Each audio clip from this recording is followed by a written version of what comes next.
Hello, and my name is Brian Schulze, and thank you for viewing Lab Number 1, Constant Velocity Motion. Newton's second law states that the rate of change of momentum is proportional to the imposed force and goes in the direction of the force.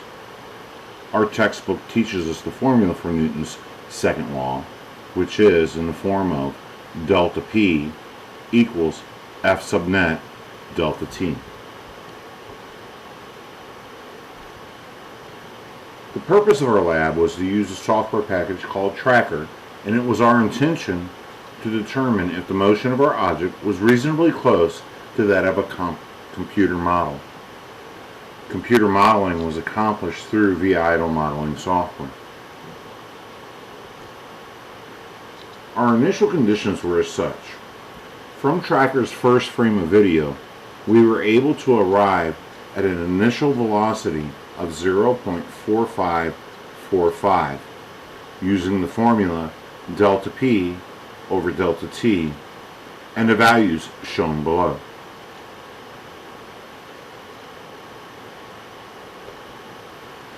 Additional information included the mass of our system, which is 0.572 kilograms, and the diameter of our ball used in the system, 0.24 meters, both in SI units.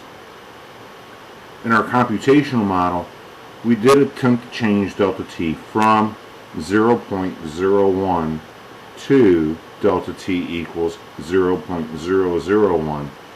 What we found, this made no difference. The results were exactly the same. Lastly, our video length was 1.168 seconds. Our orientation in our lab was along the x-axis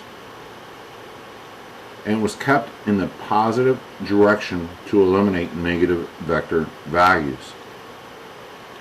If our system movement would have been right to left as opposed to left to right as in our experiment, it would have resulted in negative values, but still indicating the same absolute value slope.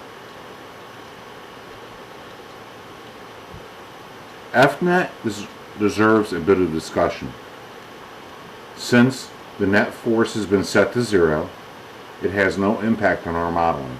But just because F sub net has been set to 0 does not mean there are no forces, just that the forces have canceled each other out.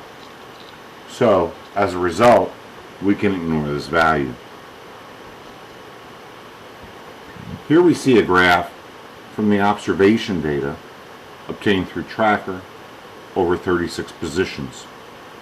We can see that the slope is positive. We can see that the slope is constant. Therefore, we can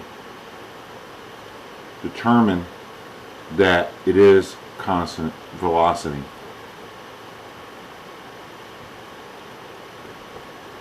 Similarly, in our computational model, we see the same thing over 117 positions where we have the same slope, same positive slope, same rate of slope, therefore constant velocity.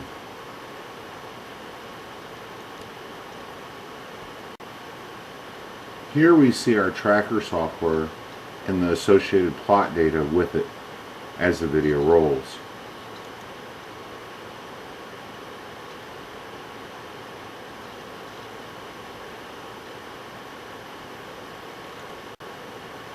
And here we can see how v-idle predicts the same motion.